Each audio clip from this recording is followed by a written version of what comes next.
Welcome, friends. My name is Avinash Gorakshakar, and I welcome all of you to another interesting episode of Konexio HighFlyers.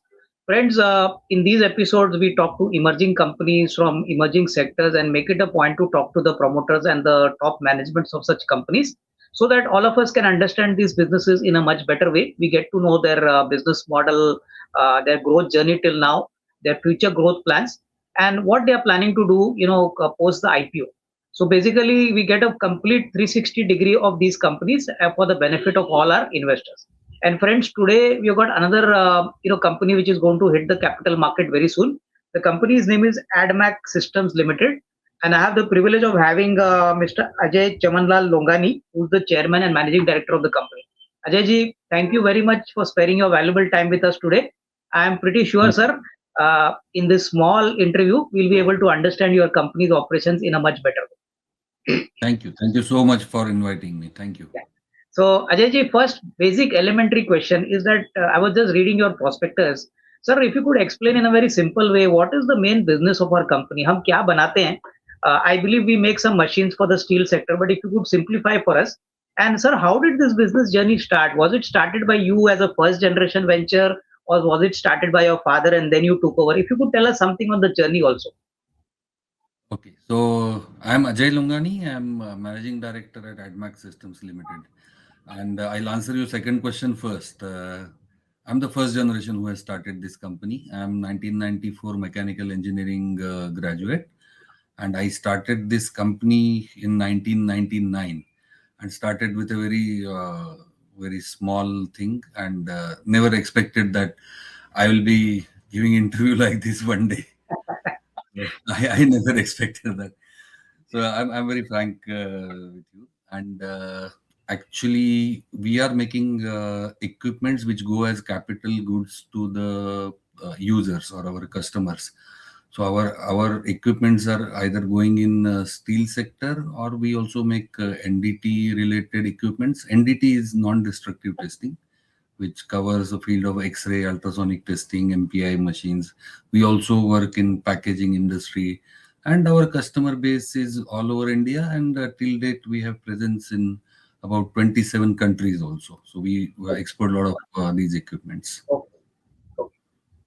So, Ajay ji, now second question is if you could simplify us for us. I was just reading that I think you all make special purpose machines. So, are these custom made for the customer? Like सबकी जरूरत के हिसाब से आप उसको modify करके customize करके देते हो? Does it work like that? Yeah, actually, if I say standard machine, then simple machine I can explain you is you buy a refrigerator.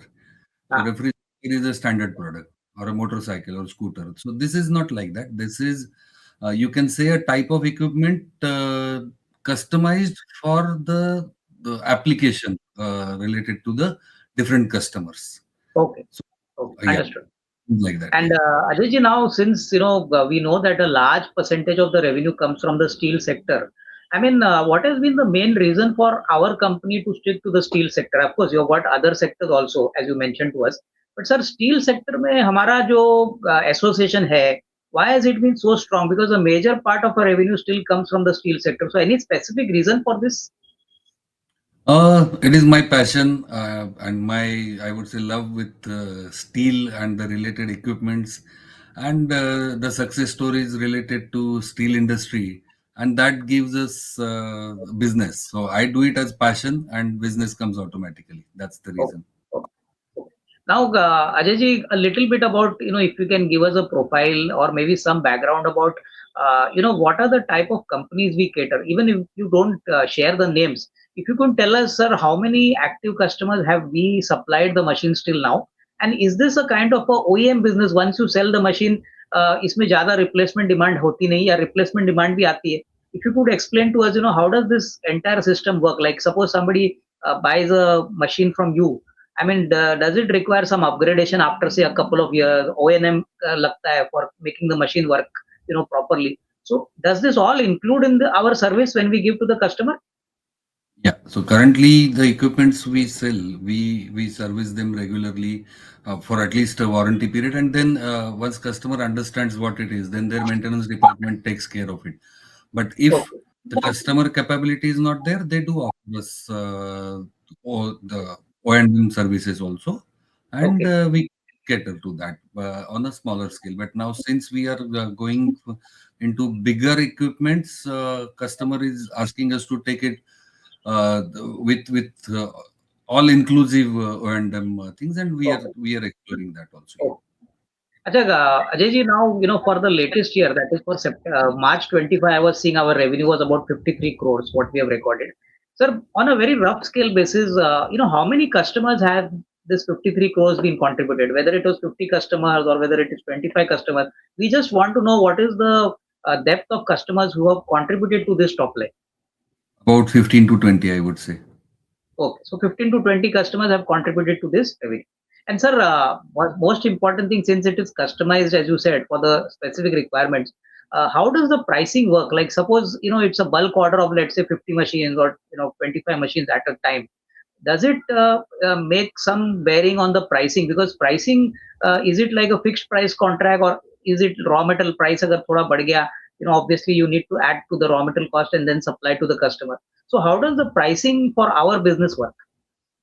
Pricing generally remains same because customer places the orders based on his approved budget. Okay, So principally, he also cannot keep it flexible. Their management will also not allow. okay, okay, So normally it remains same. It okay. remains same. So just a related question, Ajay ji. Assume you get a order of, let's say, 25 crores, and the customer says, okay, I'm willing to pay this price. Then उसके सामने जो भी inventory लगती है, either steel or the raw material you require, do you book the raw material only when you get orders? Does it work like that? Yeah. Yeah. It is always based on order because every project is a different project. So there is no such thing that I keep something ready and when the Yeah. order comes, it Okay. doesn't work like that. Okay. So when the order comes, we design the entire thing based on customer's requirement. We get it approved from customer and then we start the procurement, Okay. particularly that for that project, whatever is required. And it is Okay. delivered for that project only. Okay. Okay. Understood. Acha, Ajay ji, I was reading the prospectus. We believe we have got some 44 crores of orders in hand. So typically, sir, what is the timeline for these orders to get complete? From our order book, the orders will get completed by end of this fiscal year itself. By Okay. 31st March Yeah. 2026, it will be Okay. over. Yeah. Okay. Okay. And typically, when a new customer comes to us and wants to buy a machine, typically, sir, what is the cycle time? Like, how many days or months does it require for him to finally give the customer order to you? Like, you have to present maybe the drawing or maybe the quotation. What is the cycle time to get an order? Roughly about, let's say, 4 to 5 crores. If you want a new order, you give the quotation, the designs. कितने समय में order अपने को मिलता है? It varies customer to customer. Everybody has their approval processes. But on an average, you can say smaller order gets closed in 1 or 2 meetings, like some Oh, 50 lakhs, okay, 1 crore. It gets closed in 1 or 2 meetings, and bigger orders, okay, it takes 2 or 3 months. okay. And Ajayji, in this business, in this industry, tell me, sir, what is the opportunity for us? Like you said, steel is your passion. Steel is a very large industry in India. It's a basic infrastructure industry. But tell us in a very, very, rough kind of way, what is the kind of growth potential we see for our product? Like these machines obviously will be required, for new factories, for new expansion projects of these companies. But sir, how big is this opportunity for us, and how are we going to capitalize on this? See, currently, the steel sector in India is going good because current steel production in India is about 130 million tons per annum, and by 2030, the vision is of 240 million tons per annum. So, although we are not catering to all departments of steel, we are mainly working in long products and partly in flat products. Okay, But having said that, till 2030-31, this will be a very good opportunity due to expansions of all major players. But we are working currently only in local market or Indian okay. market. So when we start exploring global market, and that we are already doing it. So that will be a big opportunity. Okay. Fine. So basically, the export opportunity is also a big opportunity for us. That is what you are indicating. That is fine. Ajay now one question which is very evident, from the prospectus only this data has been found out by us. I believe, in the first quarter, I think 80% of your revenue has been booked from one customer. So basically, I just want to know, sir, which is this customer? Why such a high dependence on just one customer? 80% from one customer means almost the entire revenue coming only from few customers. So any specific Yeah, reason, sir? no, I get this question in many meetings actually. During first quarter, this has happened because this partial part of this project was carried forward from last fiscal to this Okay, year because okay, of some delays at the customer end, and our priority was to finish this project. okay, So we pushed this hard and completed this during the month of April and half of May. So okay. that figure is looking bigger there Yeah, actually. But it is, okay. yeah, it is carried forward from the last year. Okay, understood. Fine, understood. Very thank you for the clarity. Sir, now I want to understand. We will talk about the financials later, but tell me one thing, sir. In our business, I am quite sure that because of your quality, because of your standing, people respect you and your product. Sir, what is the value add which we offer to the customer? Suppose somebody comes from the steel sector and says, I want a special purpose machine or a customized machine. Sir, what different do we do compared to other competitors in the market? I'm quite sure every industry has got competitors. We must be Yeah. also having. But I'm saying, sir, what is the value add we give to the customer so that he comes back to us regularly to get a new machine? So if you can give us two, three qualitative points, how do you do your business better, and how do you think you are much better placed as compared to competition? Because we have all the facilities or all the infrastructure required to build a machine or a complete line under one roof. So we have all mechanical design, electrical design, testing facility, then control panels, programming, after sale service. Everything is under one roof. That gives the customers a good comfort that he is always contacting a single window. That is one. And the second thing why customer is coming to us is because we are making some special equipments which are actually import substitutes. People till date or till 3 4 years before, they were dependent on European market, and they used to get these machines from there. But since I'm working in this field for a longer time, so I know exactly what are the areas which are pain points for the Indian customers, and we are mainly addressing that. So we are able to sell good quality machines and at lower prices, much lower prices than European prices. So that gives us an advantage. Okay. Well, understood. I think point taken. Sir, now let's talk about the broad financials. I think I was seeing your FY25 numbers, very good numbers, sir. 53 crores top line compared to 20 crores. And your profit has also doubled to almost 6 crores from 3.35 crores. Sir, first of all, tell us what was the key reason, whether it was higher volume, better pricing, what were the reasons for such a sharp jump in your top line as well as your net profits? If you could please tell us. Actually, a strategic thing. We were targeting one particular area in the industry where we used to supply individual equipments. But when you supply a turnkey project which needs about 10 to 15 processes, that was going to give us anyway a very good chance of increasing the revenue and increasing the business. So in the year 23, we developed the final two equipments and started offering complete end-to-end solution to the customer, like a complete line. So that gave us an advantage, and we started getting the orders, and we have successfully executed also. Okay. So that was the Understood. reason of a jump also here. Okay. And this has continued in the first 6 months also, because I was seeing your revenue is 23 crores, profit after tax is 3 crores. And Yeah. Ajay, tell me one thing: is this business seasonal? Like a large part of the revenue, does it come in the second half of the financial year? Normally, the ratios are 40/60. First half remains 40 and second half goes to 60. Normally, it Okay. happens like this. Okay. Okay. So understood. And sir, I just wanted to understand, sir.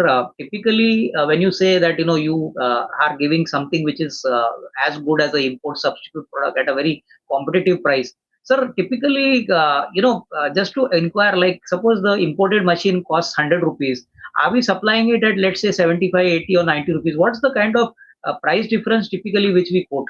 I mean, just a broad number. Yeah, if I compare the pricing with European equipment, the similar equipment which I'm referring to, which we developed in the year 2023, price is 50% of what people are getting in Europe. Okay, so that's good, Ajay ji. I think so. The price difference is almost 50% compared to your product and the European product. So, nice to know. So now let's come to the most important question for today. I think without wasting time, sir, we are going public. So Ajay ji, it's a kind of a big achievement for you, your team. Finally you have seen your company going public. So many congratulations, sir. Tell us Thank you. one thing: how much money are you going to raise, and what will be the main purpose of raising this money? This is about, I think RHP has all these figures, and the object is to improve the infrastructure to reduce the timeline of making the machines. And Will then you will when you we also have, fund working capital, Ajay ji, from this IPO? yeah, yeah, half of it is roughly half is going into working capital, and half of it is going to improvement of infrastructure, which will help us build the equipments faster and at lower prices. Okay, understood. Fine, understood. Now, sir, since you have spoken about working capital, Ajay ji, I want to understand typically what is the working capital cycle, from the time the order is booked to manufacture and then the customer pays us. What is the broad working capital cycle in our business? Normally, the payment terms from customer vary, and these are all negotiable things. But on an average, the payment terms are like 20% we get advance payment, 70% before shipment of the equipment, and 10% we get after installation and commissioning at the site. So Okay, 20, yeah, that is a typical payment cycle. But before the equipment shipped, we get total 20 plus 70, okay, 90% in our account. okay. And this cycle is typically what, 2.5, 3 months, like on an average? Varies equipment to equipment. How big is the equipment, and what is the Yeah. volume of the equipment? Okay. Varies. Okay. So one more thing, Ajay ji, I think this point you clarified, but I still want to make it, for the benefit of all our viewers.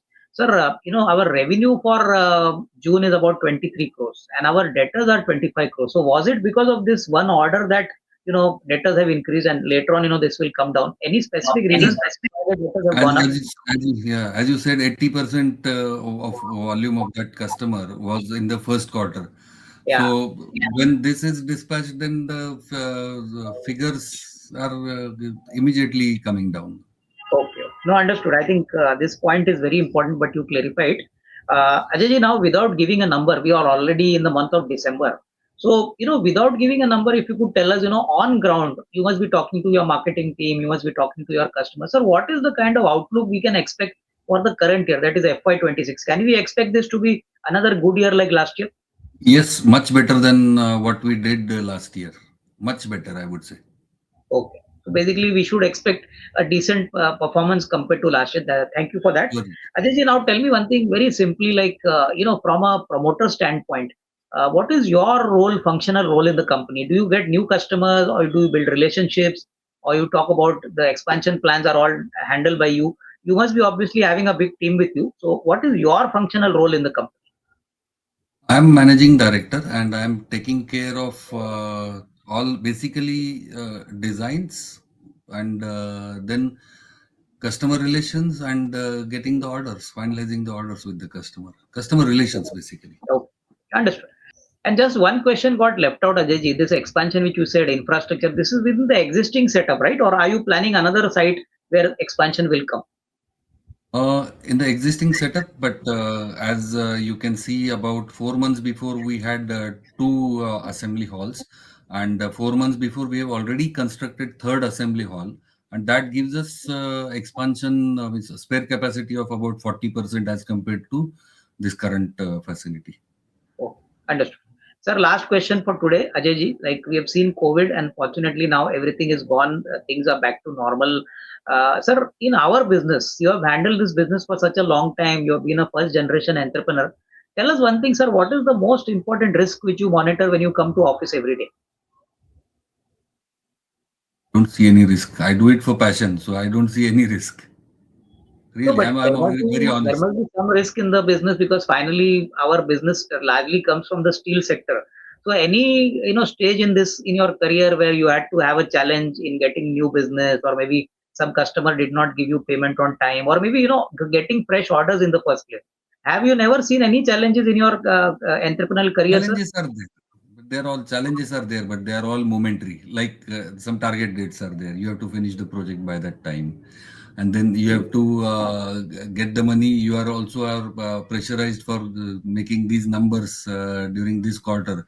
But until unless money is coming, you are not able to dispatch the equipment. All those small things are there, but they're all momentary. Okay. Well, I think good to know that you're very confident, and I'm quite sure all our investors will also benefit. So Ajayji, thank you very much. It was my pleasure to host you, and best wishes to you, your entire management team, Thank you. and some best wishes for your public issue also. Thank you very much. Thank Namaskar. you. Thank you so much for inviting me. Thank you very much.